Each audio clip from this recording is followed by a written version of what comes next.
नमस्कार साथियों, dynamic education Jodhpur में मैं देवीलाल चौधरी आपका हार्दिक स्वागत करता हूं। आज हम बात करेंगे unbalanced assignment problem and TSP के बारे में।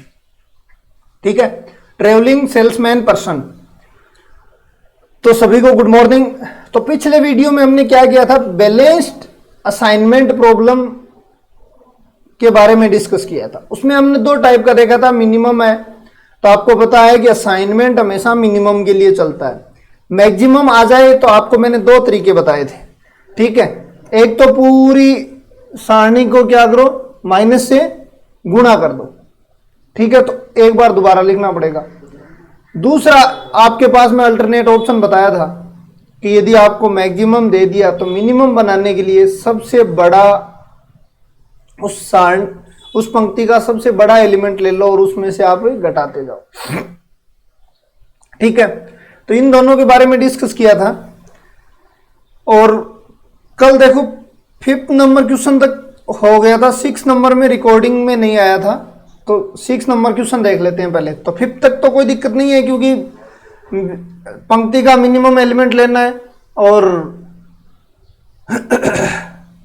पंक्तियों का मिनिमम एलिमेंट और उसको घटाते जाना है, फिर स्तंभों में अप्लाई करना है और इसी तरीके से बार बार करते जाना है। यदि नहीं हो रहा है तो फिर जीरो को मिलाना है, ये सारे अधिकतम जीरो को मिलाना है। तो जैसे इस टाइप से ये जीरो को मिलाया हुआ है, तो इस टाइप से जितनी बार नहीं हो रहा है उतनी बार आप जीरो को मिलाते जाओ। 6 नंबर क्वेश्चन क्या है? 6 नंबर क्वेश्चन में मैंने ये बताया था, आपको रिकॉर्डिंग में शायद नहीं आया होगा। देखो आपके सामने क्वेश्चन था ये,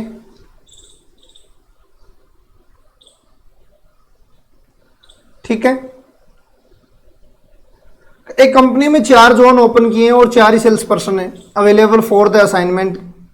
ठीक है, the zone are not equally rich, मतलब इक्वल दूरी पे इन देयर सेल्स पोटेंशियल। ठीक है, it is estimate that the typical sales person operating in each zone would bring in the following annual sales.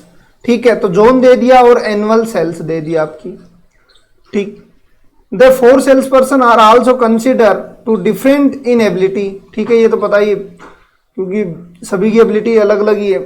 It is estimate the while under same condition. ठीक है, there yearly sales would be proportionally as follow, zone के according person and इसके proportional कितने हैं, ABCD person है और 7 5 5 4। If the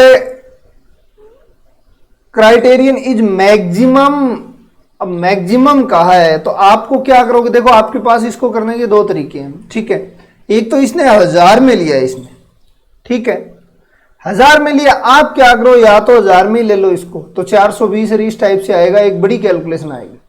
दूसरा, आपको इजी करना है, क्योंकि खैर एग्जाम में ऐसे पूछेंगे तो नहीं, लेकिन मैं कह रहा हूं कि 2 या 3 तक का पूछ सकते हैं। तो आप क्या करो, इसको 10,000 ले लो आप इकाई। तो आपके सामने ये क्या रह जाएगा, 6 5 4 3 ये हो जाएंगे। अब आप आसानी से कर सकते हो। देखो फर्स्ट का फर्स्ट और ए कितना होगा, 742।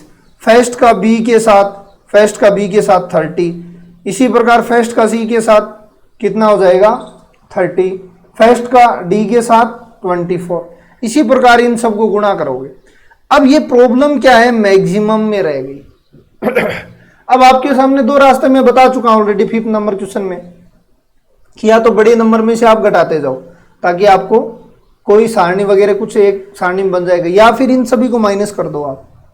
ठीक है, क्योंकि सिंप्लेक्स में हम मैक्सिमम लेते हैं और इसमें हम मिनिमम लेते हैं। तो आपके सामने इसने तो ये देखो एक तरीके से किया हुआ है। ठीक है, एक तो ये तरीका हो गया आपका और दूसरा इसमें ये तरीके से किया हुआ है। ठीक है, लेकिन अपने तो मेन देखो मेन प्रॉब्लम यही है कि टाइम बचना चाहिए। तो इससे बनाने से अच्छा है कि हम डायरेक्ट ही क्या करेंगे, घटाते चलेंगे। अब देखो मेन है ये बैलेंस्ड थी। बैलेंस का मतलब था कि यहां पे कितने सेल्स पर्सन 4 हैं और जोन भी कितने 4 हैं। अनबैलेंस में या तो सेल्स पर्सन कम होंगे या जोन कम होंगे, एक चीज। तो अब कम होंगे वहां पे हम क्या करेंगे, डमी यूज करेंगे, ठीक है। भले ही डमी सेल्स पर्सन यूज कर लेना चाहिए, डमी जोन यूज कर लेना, तो वो हम आगे देखेंगे इसमें। तो अनबैलेंस्ड का मतलब, बैलेंस का मतलब ये जितने ही पर्सन भाई, जितने कार्य होंगे उतने व्यक्ति होने चाहिए, या जितने कार्य होंगे उतने मशीन होने चाहिए, ठीक है। तो अब इस अनबैलेंस के बारे में डिस्कस करेंगे। तो अनबैलेंस तो मैंने बता दिया आपको कि कम ज्यादा होंगे तो वहां अनबैलेंस होगा। छद्म कार्य हम असंतुलित होगा, उसको संतुलित बनाने के लिए हम कुछ डमी या तो सेल्स पर्सन यूज करेंगे या डमी जॉब से क्रिएट करेंगे जिसकी वैल्यू 0 होगी। वो क्वेश्चन में आपको समझ में आ जाएगा, ठीक है। इनफिजिबल असाइनमेंट की बात करता है। देखो ये क्या कहता है, नियतन समस्या को हल करते समय यदि ऐसी स्थिति आ जाए कि एक कर्मी को एक कार्य नियत किया जाना संभव नहीं हो, और ऐसी नियतन समस्या असंगत नियतन समस्या कहलाती है। देखो अब आप देखोगे तो जब डमी यूज करोगे ना आप, तो वहां 0 होगा। अब मान लो 5 तो पर्सन है, 4 कार्य हैं, मुझे ये बताओ कि क्या एक पर्सन को एक कार्य दे सकते हो आप? कभी नहीं दे सकते। एक पर्सन को तो वो डमी कार्य आएगा, क्योंकि एक कार्य एक ही पर्सन को दे सकते हो। इसका मतलब 5 पर्सन 4 कार्य 4 ही पर्सन को दे सकते हैं, और एक पर्सन को तो केवल डमी कार्य ही यूज करना पड़ेगा। ऐसा समझ लो कि 4 सब्जेक्ट पढ़ाने हैं और 5 इंटरव्यू देने के लिए आए, उनको 4 को ही रखना है, तो एक को तो बाहर होना ही होना पड़ेगा, ठीक है। एक को तो बाहर होना ही होना पड़ेगा। अब यदि हर को कार्य नहीं मिल रहा है तो इनफिजिबल असाइनमेंट हो जाएगा, या फिर इनफिजिबल सॉल्यूशन हो जाएगा, ठीक है। इसको हम यहां डिस्कस करेंगे और पता चल जाएगा आपको। अब देखो क्वेश्चन आपके पास 5 कार्य निर्दिष्ट करने के लिए लागत मैट्रिक्स है, न्यूनतम लागत ये कार्य 5 है, मशीन 4 है।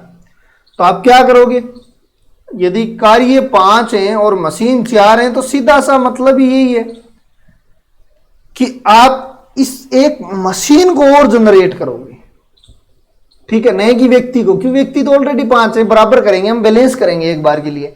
इसको जब जनरेट करोगे ना तो सबको 0 लोगे आप, क्योंकि इस मशीन को कोई कार्य नहीं है, तो ये 0 हो गया। तो इसने ये डमी यूज कर लिया, ठीक है। अब देखो इसमें, इसी में देखो यहां पे, अब डमी यूज कर लिया और आपके पास पूरा बैलेंस बन गया, ठीक है। अब आप पंक्ति का घटाओगे, पंक्ति का घटाओगे तो सब में 0 है, तो सारणी पंक्ति में तो ये सेम बन जाएगी। पंक्ति तो ये सारणी पंक्ति के लिए तो सेम बन जाएगी, क्योंकि सब में 0 है, तो पंक्ति का लिए सेम बन जाए। अब सोचोगे आपके पास व्यक्ति कम हो, भाई यहां मशीन तो 5 हो और व्यक्ति कम हो, तो आप यहां 0 जनरेट करोगे, तब क्या होगा, स्तंभ के लिए वो जो पंक्ति से सारणी आएगी वो स्तंभ के लिए काम करेगी, ठीक है।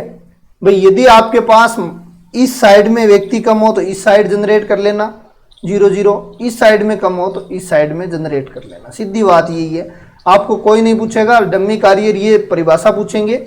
मैं एक क्वेश्चन बता देता हूं, हाँ लैंग्वेज में जरूर पूछ सकते हैं कि भाई पंक्ति में कोई फर्क नहीं पड़े, इस टाइप से कुछ भी लैंग्वेज बना के जरूर पूछ सकता है, तो अपने को पता चल जाएगा। देखो पंक्ति में कोई फर्क नहीं पड़ेगा, पंक्ति का न्यूनतम अवयव 0, सब में से घटा दो कोई फर्क नहीं, इसका भी 0 कोई फर्क नहीं, इसका भी 0 है कोई फर्क नहीं, कोई फर्क नहीं, कोई फर्क नहीं। अब स्तंभ का देखो A B C D और E, ठीक है, फर्स्ट सेकंड थर्ड फोर्थ और फिफ्थ, ठीक है। इसका सबसे छोटा क्या है भाई, 2 है, घटा दो। अब यहां 7 बचेगा, यहां 5 बचेगा, यहां 3 बचेगा, यहां 2 बचेगा और यहां 0 बचेगा, ठीक है। यहां पे 0 क्योंकि इसका 2 है सबसे छोटा, यहां पे 1, यहां पे 4, यहां पे 5, और यहाँ पे 6, ये लो 0,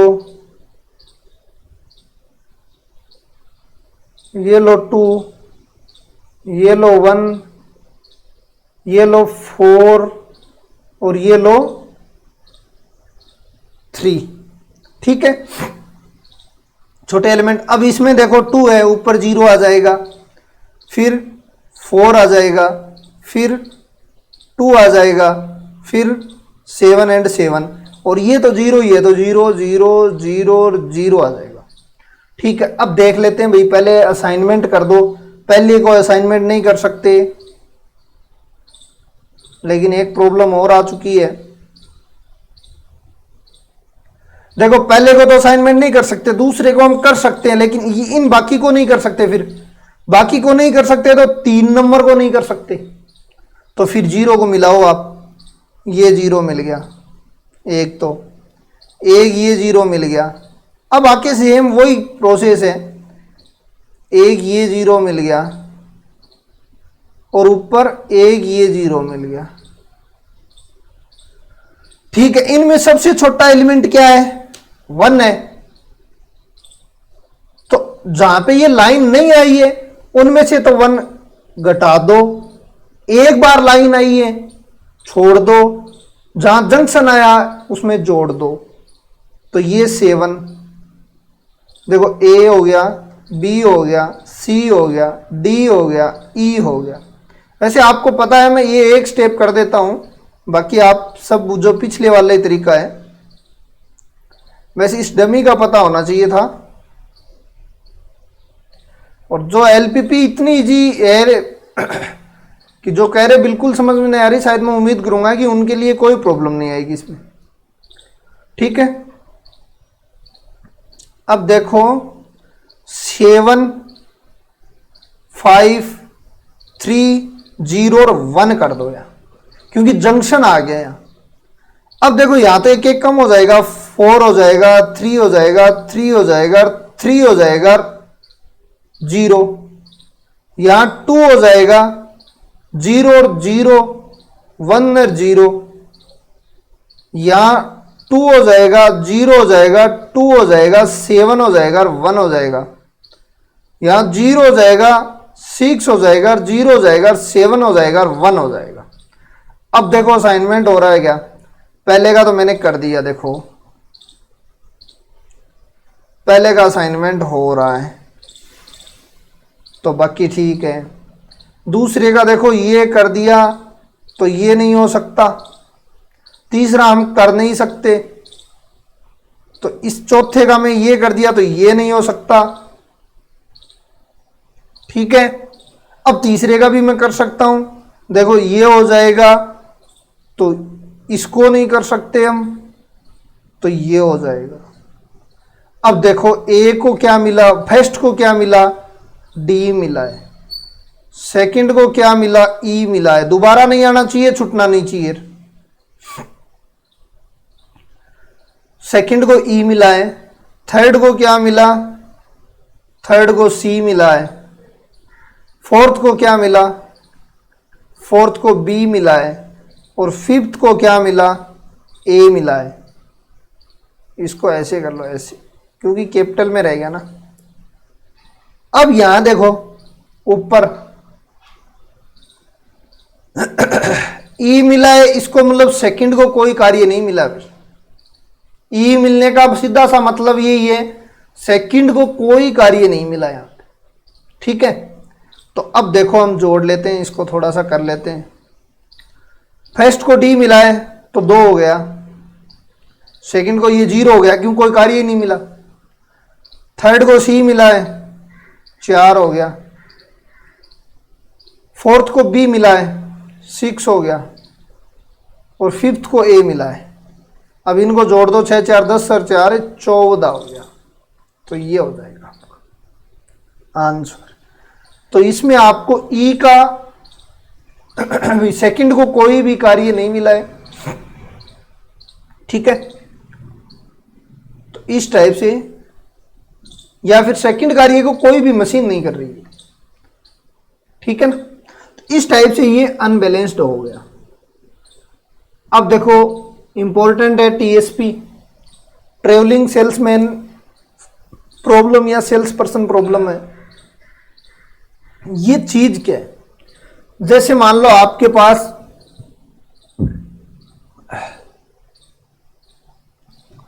आपके पास ये कोई मान लो होटल है, ठीक है। अब आपके ये कोई पॉइंट है, मतलब स्थान है। अब सीधी बात यही है कि यहां से मान लो स्विगी या जोमेटो वाला चला है, ये सबसे पहले यहां जाएगा, फिर यहां जाएगा, फिर यहां जाएगा, यहां से चला ये, यहां आया, फिर यहां, फिर यहां, इस टाइप से चलेगा ये, और वापिस फिर यहां आ जाए, ठीक है। या फिर इस होटल का ही कोई डिलीवरी बॉय मान लो, यदि इस टाइप से सर्किल बन के आ रहा है तो वो आपकी टीएसपी बनेगी, ठीक है। ये स्थान आप A1 मान लो, A2 मान लो, A3 मान लो, A4 मान लो, A5 मान लो, 6, A7, A8, A9, और ये आपका वापिस। अब यदि कई बार मान लो ऐसा हो जाए कि A1 पे गया, वापिस होटल आ गया, तो ये ऐसा मान्य नहीं होगा, ठीक है। या फिर A1 पर गया, A2 पर गया, वापिस आ गया, मतलब पूरा सर्किल बनना चाहिए, तभी ये ट्रेवलिंग सेल्समैन प्रॉब्लम की न्यूनतम लागत, न्यूनतम पेट्रोल, न्यूनतम दूरी, और भाई न्यूनतम लागत आएगी तो ये होगी। अब सपोज करो आप पहले यहां आएगा, फिर वापिस आएगा, फिर यहां आएगा, फिर वापिस, ऐसे आएगा तो समय भी ज्यादा लगेगा। और नॉर्मली हम भी सोचते हैं कि जितने भी काम है हम एक साथ ही निपटा के वापिस आए, ठीक है। अपनी भी सोच यही रहती है ताकि टाइम भी बचे, जो भी खर्चा हो रहा है वो भी कम हो जाए, ठीक है। तो ऐसा ही सोच के हम चलते हैं, तो ऐसा ही ये टीएसपी है। इसमें एक ध्यान में बात रखोगे कि विकर्ण के अवयव हमेशा इनफाइनाइट लेना है, ठीक है, मतलब कभी नहीं आना। विकर्ण का मतलब क्या है? देखो A1 और A1, वापिस A1 आ गया, A2, तो ये इनफाइनाइट लेना है, ठीक है। तो ये ध्यान में रख लेना। एक टीएसपी में मेन इंपॉर्टेंट चीज यही है कि एग्जाम की दृष्टि में यही पूछ सकते हैं कि बाकी ठीक है, CIJ जब I बराबर G है या विकर्ण के अवयव है तो यहां इनफाइनाइट यूज होगा, ठीक है। अब इसमें देख लो, यहां पे मुख्य विकर्ण के अवयव नहीं लिए जाते हैं क्योंकि AI के पश्चात पुनः AI नहीं लेते, अतः विकर्ण के अवयव को इनफाइनाइट लेंगे। यदि किसी मद में उत्पादन तब तक दोबारा नहीं किया जा सकता जब तक प्रत्येक की बारी नहीं आ जाए, एक बार उत्पादन न हो जाए, ठीक है। तो सबकी बारी आनी चाहिए, उसके बाद में ही वापिस होना चाहिए। इस एग्जाम्पल से मैंने समझा दिया आपको। ये इसका ऑब्जेक्टिव फंक्शन है, ठीक है। IJ CIJ ये भी ध्यान में रख लेना, और ये इनके प्रतिबंध है। और एक अतिरिक्त प्रतिबंध है कि रिपीट नहीं होना चाहिए, और यदि गोइंग है तो XIJ 1 होगा, और नॉट गोइंग है तो XIJ 0 होगा, ठीक है। इसके क्वेश्चन करेंगे, आपको अच्छे समझ में आ जाएगा। अब देखो ये रहे क्वेश्चन, ये क्वेश्चन है अपना, ठीक है। आपको लागत न्यूनतम करनी है, बस सेम तरीका वो ये क्वेश्चन ये मिल गया। विकर्ण के अवयव सारे इनफाइनाइट है, बाकी देख लो कुछ न कुछ है। तो सबसे पहले क्या करेंगे हम? पंक्ति का करेंगे, फिर तो पंक्ति का बनाओ आप। देखो A1 हो गया, A2 हो गया, A3 हो गया, A4 हो गया, A5 हो गया। इसमें थोड़ा सा डिफरेंस है, A1, A2, A3, A4, A5, ठीक है। अब देखो पंक्ति का सबसे छोटा एलिमेंट ये है, तो इसको 0 कर दो, फिर घटा के इसको 6 कर दो, इसको 4 कर दो, इसको 1 कर दो, और इसको तो इनफाइनाइट में से कुछ घटाओगे तो इनफाइनाइट ही होगा। अब देखो सबसे एलिमेंट छोटा 2 है, तो इसको 0 कर दो, इसको 6 कर दो, इसको 1 कर दो, इसको इनफाइनाइट कर दो और इसको 4 कर दो। पंक्ति का सबसे छोटा एलिमेंट 4 है तो इसको 0 कर दो, ये 3 हो जाएगा, ये तो इनफाइनाइट रहेगा, यही 3 हो जाएगा और ये 4 हो जाएगा। इसका सबसे छोटा एलिमेंट क्या है 0, ये 8 हो जाएगा, ये 2 हो जाएगा, ये इनफाइनाइट हो जाएगा और ये 1 हो जाएगा। और ये क्या हो जाएगा देखो अभी 0 2 1 7 इनफाइनाइट। ठीक है, ये बन जाएंगे। अब स्तंभ का घटाओ, आप स्तंभ का घटाओ, स्तंभ के अकॉर्डिंग लो। अब ये तो पंक्ति के अकॉर्डिंग, अब लो स्तंभ के अकॉर्डिंग घटाओ आप।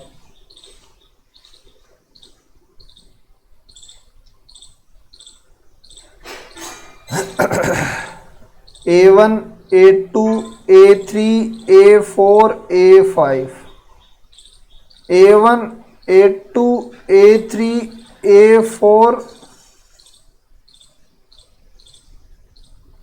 और A5। ठीक है, स्तंभ के अकॉर्डिंग देखो, सबसे छोटा एलिमेंट क्या है इसमें 4 ही हो रहा है क्या भाई? ठीक है, स्तंभ के अकॉर्डिंग ये तो इनफाइनाइट ही होगा, ये फिर 0 और ये फिर 0 और ये फिर 4, नहीं स्तंभ के अकॉर्डिंग 0 है ना, सब में 0 आ रहा है क्या? सब में नहीं आ रहा, तो ये लिखने की फिर आवश्यकता नहीं है, इसी में कर लेंगे एडजस्ट, ये लिखने की आवश्यकता नहीं है,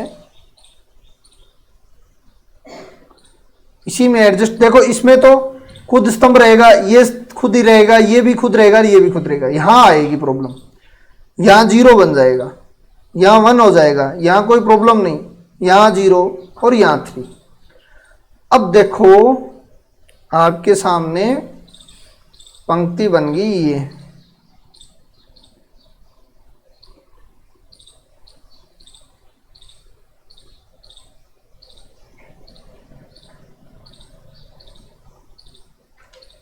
ठीक है,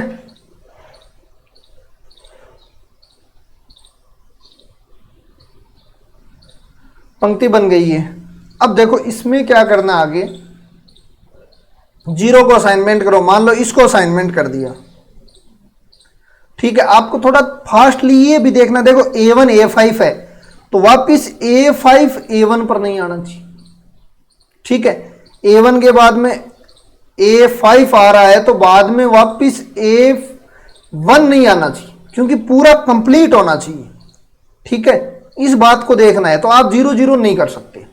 अब यदि 0 0 इसमें नहीं हो रहा है ना, तब आपको एक दिमाग और लगाना है कि इस 0 0 से बड़ी संख्या इसमें शामिल कर लो, 0 0 से बड़ी संख्या इसमें शामिल कर लो। बड़ी संख्या क्या है? 1 है, तो 1 को असाइनमेंट करो। तो मान लो इसको मैंने असाइनमेंट कर दिया, तो अब ये नहीं होगा क्योंकि 1 को तो 1 मिलेगा। फिर देखो A2, तो फिर ये नहीं होगा, फिर A3 हो गया। ठीक है, देखो A1 और A2 आ गया, A2 से A3 आ गया, A3 से A4, तो A4 से A5 आ गया। तो अब ये तो नहीं होगा, ये भी नहीं होगा कि ऊपर असाइनमेंट कर दिया हमने, और अब ये हो जाएगा। तो अब देखो, अब इसमें ये ध्यान में रखनी है कि यदि 0 नहीं हो रहा है ना, 0 से बड़ी संख्या देखो। ठीक है, 0 से बड़ी संख्या पे देखो। तो अब देखो A1 से क्या आ रहा है? A2, A2 से A3, A3 से A4 और A4 से A5, ये वापिस सर्कल बन गया। ठीक है, तो इस टाइप से इस प्रॉब्लम को हम सोल्व करेंगे। तो इसमें ध्यान रखने की बात ये है कि एक तो विकर्ण के एलिमेंट क्या होंगे? 0 0। ठीक है, एक तो ये ध्यान में रखना है। दूसरा, जब भी आप बनाओ तो उसके बाद में, अब आपको ये ऑप्शन में दे सकता है कि A नंबर पे ऑप्शन ये है, फिर मान लो 8 to A1 हो जाए या फिर 8 to A4 हो जाए, इस टाइप के ऑप्शन बना के भी दे सकता है। तो आपको ये देखना है कि टूटा हुआ ऑप्शन दे दिया वो तो काट देना है सबसे पहले, वो नहीं होगा कभी भी। दूसरी बात ये देखनी है कि आपको यदि 0 0 पे नहीं हो रहा है तो उससे बड़ा, जस्ट बड़ा नंबर 1 है तो 1 लेना है, नहीं 2 है तो 2 लेना है, यदि 10 है तो 10 लेना है, मतलब जस्ट बड़ा नंबर होना चाहिए। ठीक है, तो इस टाइप से ये टीएसपी की ये प्रॉब्लम होगी। अब देखो नेक्स्ट क्वेश्चन ये है, टीएसपी की लागत मैट्रिक्स हल ज्ञात कीजिए। अब देखो C12, अब ये एक मैट्रिक्स है, C12 क्या हो जाएगा भाई, C12 का मतलब, अब इसमें एक और ध्यान में गौर से समझना आया, 1 मतलब पहली पंक्ति दूसरा स्तंभ है। ठीक है, अब ये क्या कह रहा है यहां पे, ये देखो ये कह रहा Cij बराबर Cji, इसका मतलब C12 बराबर C21 होगा, तो ये 20 होगा तो ये भी 20 होगा। अब देखो C13 4 है तो ये भी अब 4 होगा, C14 ये 10 है तो ये भी 10 होगा, और C23 5 है, 2 और 3 ये तो 3 2 भी ये होगा। इस टाइप से ये पूरी मैट्रिक्स बना और यहां इनफाइनाइट कर लो आप। ठीक है, जहां दिया हुआ नहीं है वहां इनफाइनाइट कर लो। अब इसको सेम वो पिछला वाला क्वेश्चन लगाना है, 0 पहले क्या करना है, पंक्ति में से घटाओगे, फिर स्तंभ में से घटाओगे, उसके बाद में आपको यदि 0 नहीं हो रहा है तो फिर इससे बड़ी नंबर पे लेना है। बस इस टाइप के आज आपके असाइनमेंट प्रॉब्लम ये इतनी थी। इसके बाद में जो भी ट्रांसपोर्टेशन है उसके बारे में डिस्कस करेंगे कल से स्टार्ट। ठीक है, आज बस इतना ही। धन्यवाद। जय हिंद, जय भारत।